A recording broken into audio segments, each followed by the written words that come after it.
Welcome to the third episode of How to Retire. I am Scott Newhouse. You are probably watching the most important episode of this video series, which is determining your retirement expenses, i.e.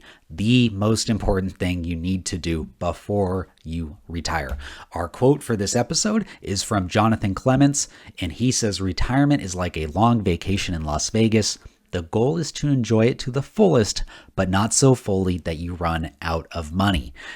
And so our goal here is simple in this video. We need to figure out how much you want to spend after tax on a monthly basis in retirement. That is it. That is our goal. And as I've said before, I'm going to keep on saying this. It is the most important thing you need to do before you retire. Your investments, asset allocation, social security timing, etc. do not matter unless you know how much you're spending and want to spend in retirement.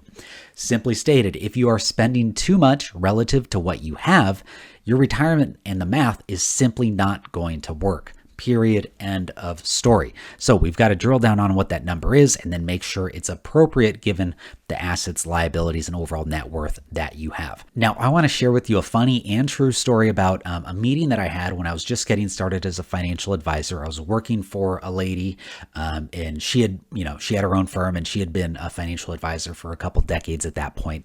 And we were meeting with a married couple, and it was one of the first meetings that we were having with them. And my boss asked them, "Hey, how much do you want to spend in retirement? What's that monthly amount that you want to be able to spend?" And the husband, without flinching, no smile on his face, he said, $25,000 to $30,000 a month. And that was not the clientele we were working with. We weren't working with people who had $10 million plus. We were working with middle class, upper middle class, folks who had saved, a decent amount, but not 10 million plus, not anywhere where they could justify $25,000 a month of expenses. And so I, kept my mouth shut during that meeting, let my boss do all the talking. After that meeting, my boss and I, we went back to review their expenses. And I want to ask you, I won't tell you the answer. Do you want to guess what their actual expenses were per month when we reviewed that? And I'll give you a couple seconds to think about this before I unveil the answer. And the answer is they only were spending $5,000 a month. $5,000, but the husband for some reason said he wanted to spend $25,000 per month in retirement. Well, we go back to them and we have our next meeting with them, and and my boss did this very well, gently explained, "Hey, $25,000 a month, not really feasible, but $5,000 to $6,000, really close to what you're spending right now without having to work. We think we can do that." That was satisfactory to the husband and to the wife. And so, I just think this is funny because this gentleman, a really nice guy, but he had a misguided view of, what retirement expenses would actually look like for him. And I think if you can look at what you're actually spending right now and then make some tweaks to that number, I think that's generally going to be a really close ballpark of what you're going to need in retirement. But we don't want to just make things up out of thin air, kind of like this guy did. So let's dive into this more. How do we determine our expenses? First of all, if in the first video, I mentioned, signing up for some kind of financial dashboard on Mint or Empower, one of those softwares.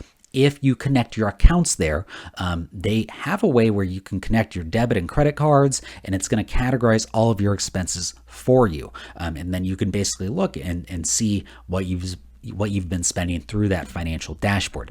The other option that you have to determine your expenses is you can go directly to your credit or debit cards, and most companies will show you your average spending for the last 3 to 6 months. And I think that's much more pertinent and important than your expenses for the last month or month to date. I want to see what you've been spending on average over 3 to 6 months. And yeah, there might be some one-off expenses. And if you really think there's some one-off expenses in there that are not going to occur again, then you can take those out. But if they're one-off expenses that you spend every year, let's keep them in and just try and figure out what that average monthly number is for the last 3 to 6 months.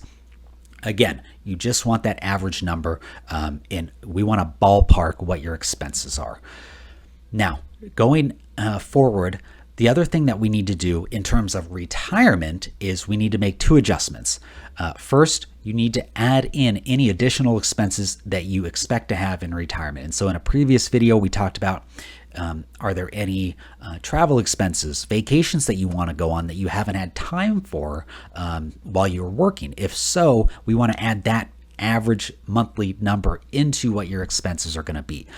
The other thing that we have to account for with your expenses are expenses that you've been spending in your working years that you're not going to have to cough up anymore once you get to retirement. And so that's really personalized. I've got some ideas, some general ideas of what expenses might go up and might go down in retirement, but I want you to think through what your expenses are now, what you want your retirement expenses to be, and then just adjust those expenses accordingly.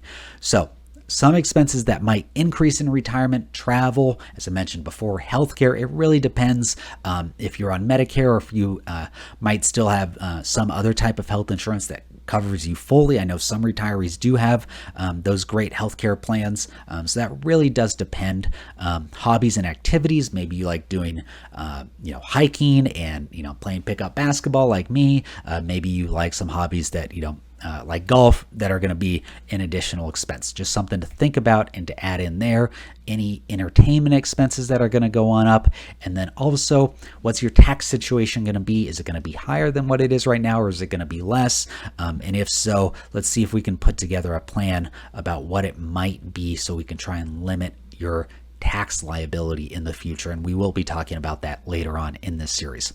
Some expenses that might go down, though, are transportation. Hopefully you're not driving every day or not driving nearly as much as you needed to in the past.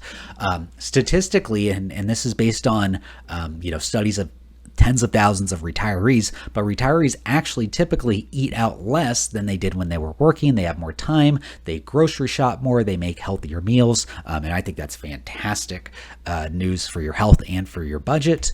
Healthcare expenses, again, this might go down in retirement. It really just depends on your specific situation and what you've been used to with your healthcare and what options you have going forward. Some state taxes have very friendly tax rules for retirees. I don't know if I would say you absolutely need to move to a state that has better tax situation. If you want to, great, but it's just something to be aware of what tax incentives and advantages you might have in your current state, and if you're planning to go somewhere else, what's the tax situation there. And then the last bullet point is for federal taxes. Again, it might go up for some, but for a lot of retirees, it actually will go down, and that, again, that's something that we need to carefully plan. So our recap for expenses and determining your retirement expenses are that nothing else matters in terms of your retirement plan until we know how much you want to spend in retirement. Again, I would go for that monthly after-tax number. From there, then we can see if the numbers do or do not make sense and if they work. And if they don't, then we can make adjustments, we can make tweaks, but we've got to know what that number is first. And then also we want to think through what expenses you need that are going to increase in retirement and what expenses might be lower. Thanks for watching this video, and I will see you in the next one.